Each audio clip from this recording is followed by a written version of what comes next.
Nam mô Kỳ Trai chư trai giai được năm trai năm mới quy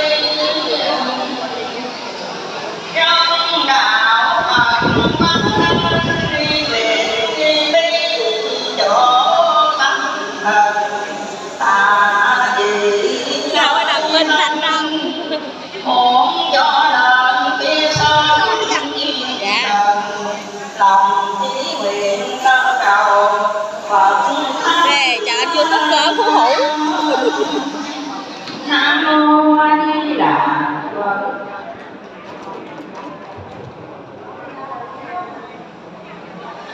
Chị đi